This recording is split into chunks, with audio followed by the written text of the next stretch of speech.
Mesdames et messieurs, chers téléspectateurs ou simples curieux, soyez les bienvenus dans l'émission Gros Plan. Alors, au sein de cette salle mythique, la salle de cinéma Atlas, sur ce même plateau, nous avons pour habitude d'évoquer ou de souligner les aspects relatifs au genre cinématographique. Action, drame, science-fiction et bien d'autres.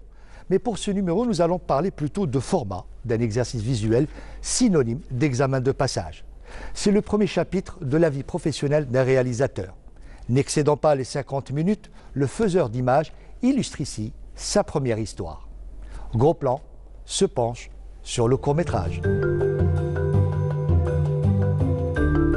Nous allons donc nous entretenir avec nos invités sur le process du court-métrage, mais pas seulement. Alors sans plus tarder, souhaitons la bienvenue à Najib Lamraoui, réalisateur, à Abdelghani Raoui, réalisateur, et à partir de Paris, Cheikh Ibtal Bendieb, réalisateur. En ce qui me concerne, je vous dis à tout de suite, juste après ce petit jingle. Monsieur Abdelghani Raoui, bienvenue à vous. Nous sommes ravis de vous recevoir sur ce plateau. Alors, comme le thème de l'émission l'indique, le court-métrage est à l'honneur. À votre actif, plusieurs courts-métrages. Le quotidien des automates, Exterminator, qui navigue entre deux formats, le clip et le court-métrage. Alors, le court comme case de départ dans la vie d'un réalisateur ? Oui, comme case de départ, comme terrain d'expérimentation, d'apprentissage, parce qu'il y a différents types de courts-métrages. Personnellement, quand on fait un court-métrage, l'avantage c'est qu'on peut toucher à plusieurs domaines. C'est-à-dire on écrit le film, très souvent on est à la caméra, parfois même on est devant la caméra. On monte le film, c'est-à-dire que ça c'est très très important quand on fait un court-métrage, de toucher à tout. Ce qui est d'autant plus difficile après de se détacher plus tard et de pouvoir déléguer aux autres. C'est d'ailleurs le petit problème que j'ai personnellement en ce moment avec mon long-métrage, c'est de déléguer, parce que j'ai pas l'habitude de déléguer. Et ça c'est plutôt le, l'inconvénient. Pas l'inconvénient, mais un héritage de mon expérience dans le court-métrage. Voilà. On arrivera, en parlant d'expérience pour le long-métrage. Alors, comment on aborde un court-métrage? Quelles sont les étapes? Parce qu'il y a une étape cruciale par rapport à d'autres? Pas forcément, encore une fois, ça dépend du type de court-métrage. On peut faire un court-métrage. Aujourd'hui, évidemment, la donne a changé. C'est-à-dire que les moyens sont tellement démocratisés qu'on peut, avec une petite caméra, faire un film. C'est-à-dire qu'on peut réunir une toute petite équipe composée, entre parenthèses, d'amateurs ou d'amis et faire un court-métrage. Ou alors avoir les moyens, s'entourer de professionnels, avoir un scénario en béton et faire un film, un véritable film court.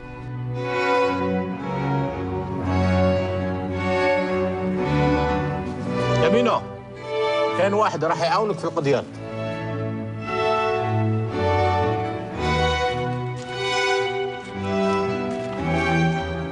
واش كنت حاب ندير من بعد؟ ما كنتش على بالي. جبل. Mais pour moi, les deux se ressemblent. Pour moi, c'est la même chose. J'ai d'ailleurs beaucoup plus d'affection pour des courts-métrages fauchés que pour les courts-métrages où il y a beaucoup plus de moyens. Voilà. Mais quelle est selon vous l'étape la plus cruciale? Est-ce que c'est concernant le scénario, je dirais la post-prod, pour le court-métrage? Pour le quotidien des automates, il n'y avait pas de scénario. Parce qu'en fait, moi, il faut savoir que à la base, en réalité, je viens du scénario. Mais paradoxalement, je n'ai réalisé aucun de mes scénarios. Que ce soit le quotidien des automates ou Exterminator, ils n'ont pas été écrits. Par contre, les étapes étaient complètement différentes en ce sens où les deux films, je les ai dessinés. Voilà. Storyboard. Storyboard, mais quand on dit storyboard en général, on storyboard un scénario. Moi, le storyboard lui-même était la base de la création du court-métrage. Que ce soit, encore une fois, pour Exterminator ou pour le quotidien des automates. Alors, Malgré un examen de passage réussi, je parle de vos courts-métrages avec à la clé quelques prix, on a du mal à passer le cap relatif à la réalisation d'un long-métrage. Est-ce exact? Oui, oui, c'est extrêmement difficile, d'autant plus que ça n'a absolument rien à voir. Il faut parfois beaucoup de moyens. Encore une fois, paradoxalement, alors que l'époque permet de faire des films, c'est-à-dire qu'on n'est plus à l'époque où on faisait des films en 35 mm, il fallait la caméra qui va avec, la pellicule, le développement de la pellicule, le montage qui exige une table de montage pellicule, etc. Donc c'était onéreux. Mais aujourd'hui, alors que la technologie permet justement de faire des films à moindre coût, il est toujours aussi difficile de passer au long métrage. Et même si personnellement j'ai tenté l'expérience, c'est-à-dire faire un film, je dirais libre, parce qu'il y a beaucoup d'autres contraintes. Il n'y a pas que la contrainte argent. Parfois, il y a des contraintes liées à... Vous parlez d'un film indépendant, quoi, par rapport aux contraintes complètement habituelles. Indépendant, exactement. Oui. Et malgré ça, je n'ai réalisé que 30% à peu près du film que j'ai dû abandonner en 2015. Et ça, c'est parce que justement, aborder un long métrage, d'autant plus si le long métrage est ambitieux et que ce dernier ne prend pas en compte un certain nombre d'impératifs économiques aussi. Parce qu'on peut se lancer dans un long métrage à huis clos, mais il faut avoir l'idée. Oui. Voilà. Moi, c'était pas mon cas. On revient toujours à cette source, l'idée, l'élément déclencheur pour écrire. Mais ce que j'ai pu remarquer par rapport à vos exercices visuels, c'est que la capitale, c'est votre source d'inspiration. Vous décrivez la ville comme un personnage à part entière, un protagoniste. Est-ce une référence par rapport aux réalisateurs que vous admirez? Non, non, pas du tout. Pas du tout, même si c'est vrai que peut-être mon film préféré, c'est Blade Runner de Ridley Scott, qui est un film de ville, mais pas réellement. Je peux citer quelques films du comme Scorsese, par rapport à comment il filmait New York. Peut-être French Connection aussi, oui, c'est un film qui revient souvent chez moi, je le revois chaque année, où New York est très présente. Mais Alger, en réalité, Alger est une ville qui a une âme et qui, en même temps, est en train de dépérir.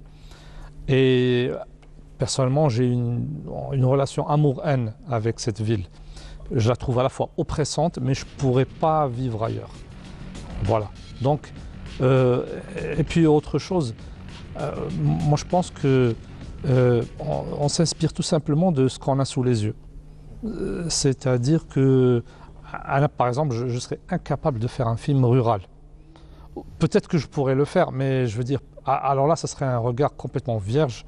Je ne sais pas ce que ça pourrait donner, mais je le dis... Citadin jusqu'au bout des angles, en quelque sorte, vous êtes. Oui, parce que j'y ai vécu, mais la ruralité, j'y connais absolument rien. Mais en plus de ça, dans la manière avec laquelle j'aborde la chose, je fais une forme de dichotomie entre les deux.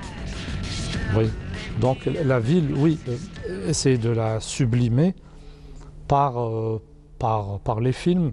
Et chaque film, j'espère, va l'aborder de manière complètement différente, parce qu'il y a différentes manières d'aborder les choses. Hein, Dernière question, est-ce que les deux courts-métrages que vous avez, je dirais, réalisés, ces exercices, en constituent une véritable expérience pour votre long-métrage? Oui. Et à quel niveau? D'abord, quand on passe le cap de la réalisation, il y a des choses auxquelles on se confronte, il y a une réalité, celle du terrain, notamment celle du temps. Et ce n'est pas un secret, c'est l'obsession de tous les réalisateurs, c'est le temps. C'est-à-dire qu'on court après le temps. Je vous rassure, c'est l'obsession même des journalistes. Voilà. Donc on apprend à gérer aussi le temps et à gérer aussi son propre stress. On a envie de faire tellement de choses qu'à un moment donné, il faut faire le tri, etc. Et c'est ce que permet le court-métrage, justement, c'est d'apprendre à gérer tout ça. Voilà. Monsieur Najib Lamraoui, bienvenue à vous et merci encore une fois d'avoir accepté notre invitation. Alors, vous êtes à votre deuxième court-métrage, après le syndrome de la page blanche, place à la dernière marche. Parlez-nous un petit peu de votre nouvelle création visuelle. La dernière marche, c'est mon deuxième court-métrage, après le film La Page Blanche, que j'ai fait il y a 3 ans. Donc la dernière marche, c'est un film qui parle un peu, on a imaginé une petite histoire au milieu du Hirak, du mouvement populaire du 22 février. Et brillamment interprété par Ahmed Ben Issa et Akram Djerim, Tilili Salhi, Lila Touchi, Ahmed Daham et une autre panoplie de comédiens.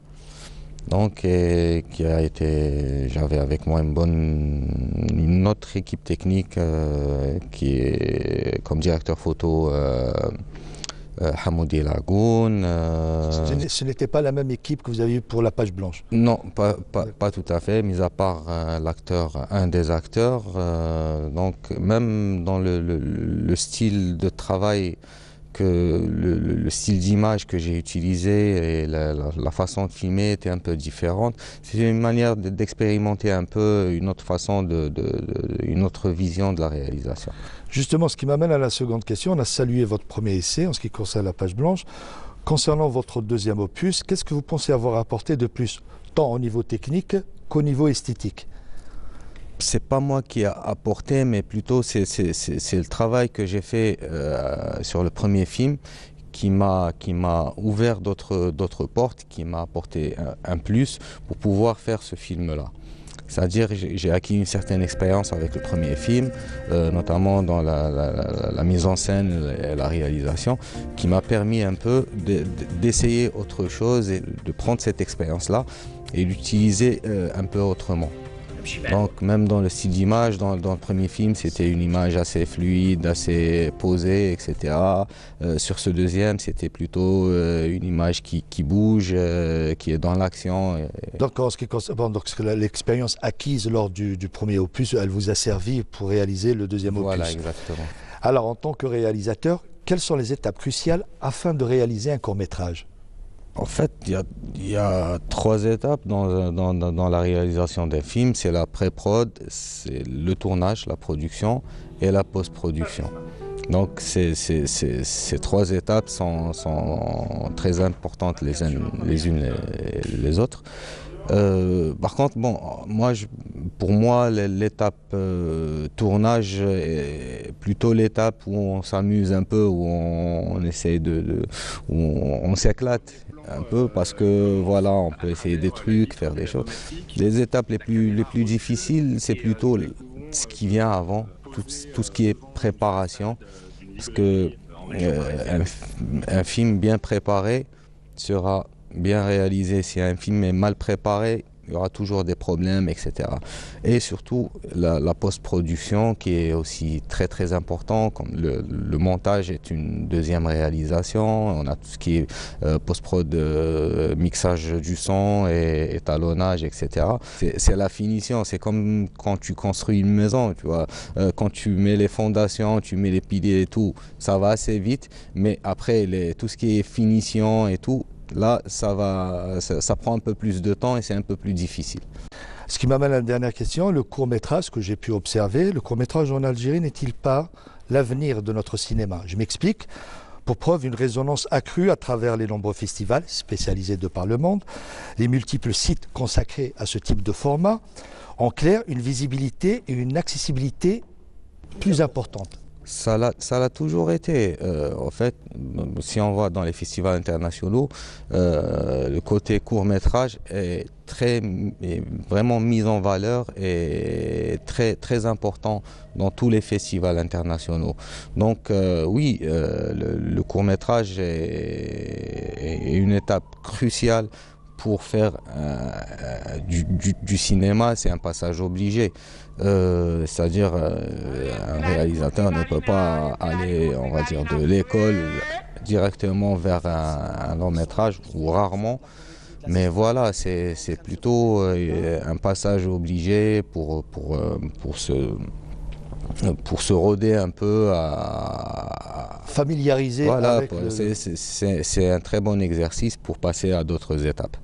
Donc oui, pour parler de notre cinéma, Déjà, qu'il faut avoir un cinéma. Ici, c'est pas très évident. On a de moins en moins de films, malgré que on voit une énergie, on voit des jeunes qui font des essais sur des courts-métrages, etc. Et qui sont, franchement, moi j'en ai vu pas mal, qui sont excellents et qui ont un très bel avenir.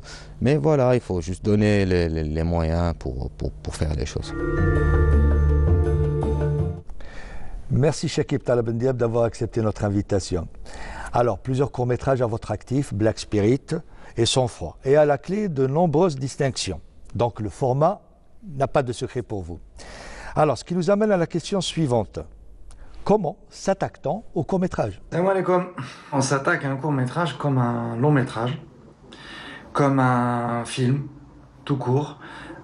C'est juste que le temps est plus réduit, la préparation peut-être plus réduite, et encore, j'ai l'impression que la préparation pour un long-métrage ou un court est souvent de la même fatigue parce qu'on est moins nombreux et on fait beaucoup plus de choses, on accumule plus de postes en même temps. Mais je pense qu'on s'attaque à un long-métrage, un court-métrage, comme on devrait s'attaquer à un long-métrage. Donc ça passe par une préparation très précise, parce que logiquement le budget du court-métrage est plus serré, donc les jours de tournage aussi.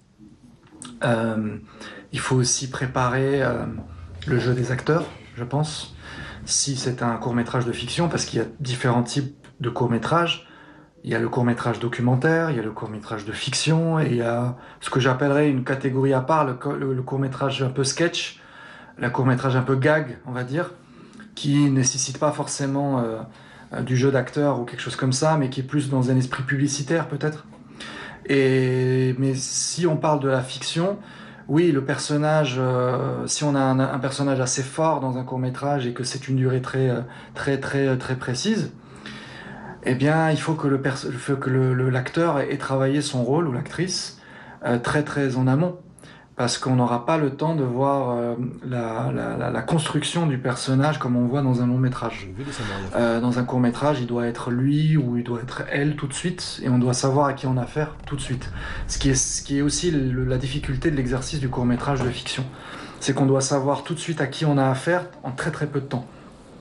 On n'a pas le temps de développer les personnages. En général, dans un long métrage, les 15-20 premières minutes sont juste pour démarrer, pour on va dire, ce qu'on appelle l'exposition, c'est-à-dire montrer à qui on a affaire, qui va nous apporter ça. Et à un moment, il se passe un événement, ce qu'on appelle un catalyseur, qui fait démarrer l'histoire. Dans un court-métrage, souvent le catalyseur arrive en même temps que le personnage. Donc forcément, on doit préparer ça.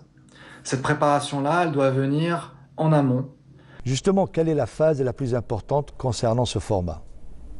Donc la phase la plus importante pour le court-métrage, je pense que c'est le scénario, bizarrement, ou pas, parce que la temporalité d'une histoire est vraiment très importante.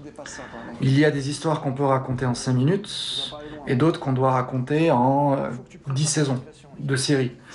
Donc, mais c'est toujours la même chose, c'est-à-dire qu'on a des protagonistes, des personnages principaux, qui leur arrivent des choses, et il faut qu'on sente une évolution. Il faut qu'on sente un début, un milieu, une fin.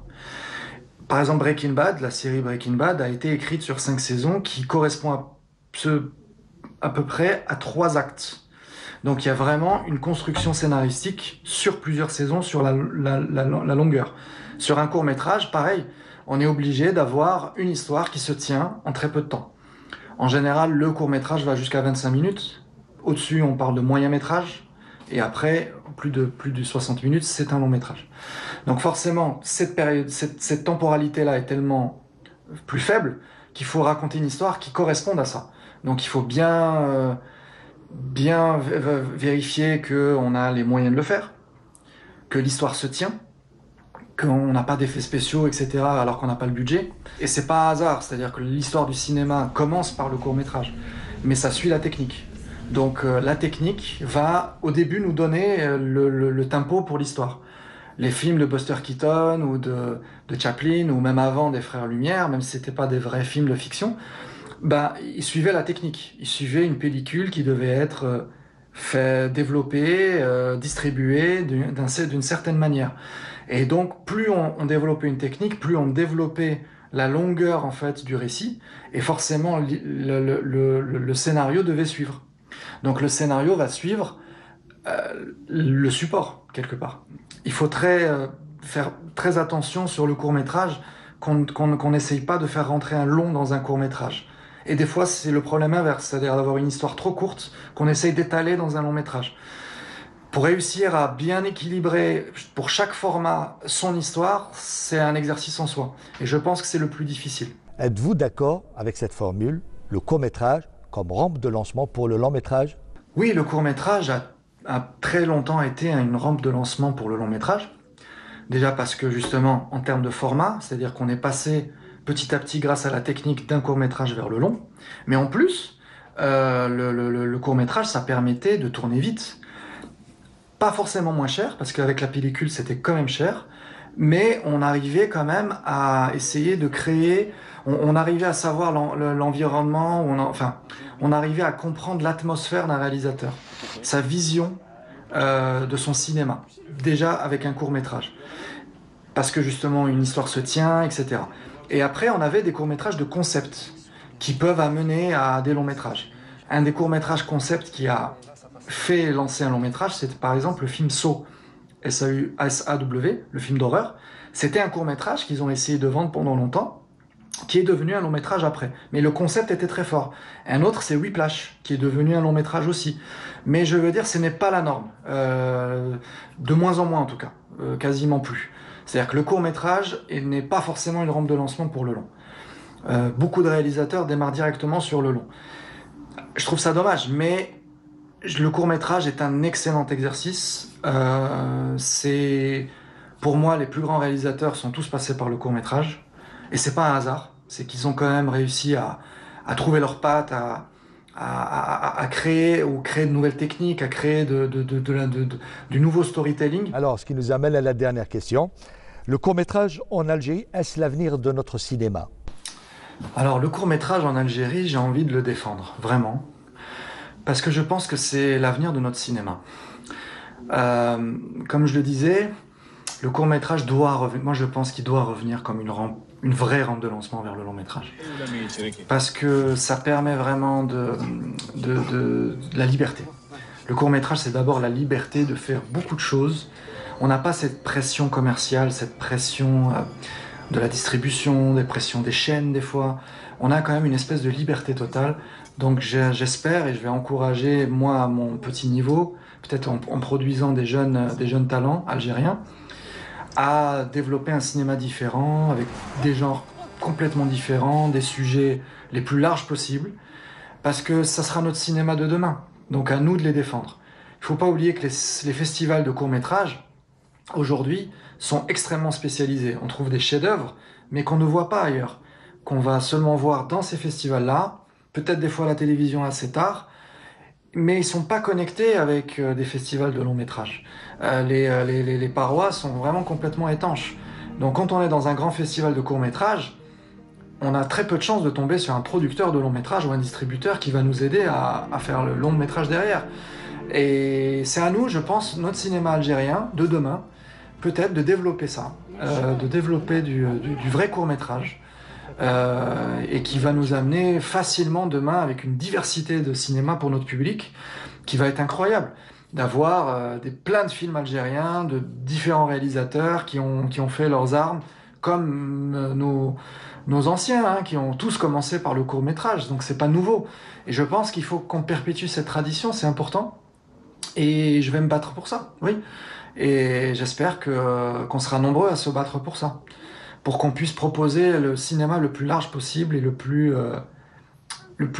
algérien, si on veut. C'est-à-dire qu'il faut que ça nous appartienne. C'est important que ça nous représente. Mais qu'il parle à notre public et qu'il nous honore à l'étranger, à l'international, qui vraiment redonner les lettres de noblesse, redonner les lettres de noblesse au court-métrage, redonner les lettres de noblesse au court-métrage algérien, c'est mettre en avant le cinéma algérien de demain. C'est aussi simple que ça. Donc autant le faire tout de suite, et j'espère le plus vite possible. Merci beaucoup. Encore une fois, je tiens à vous remercier, M. Chakib Taleb Ben Diab, de cette interview que vous nous avez accordée à partir de Paris.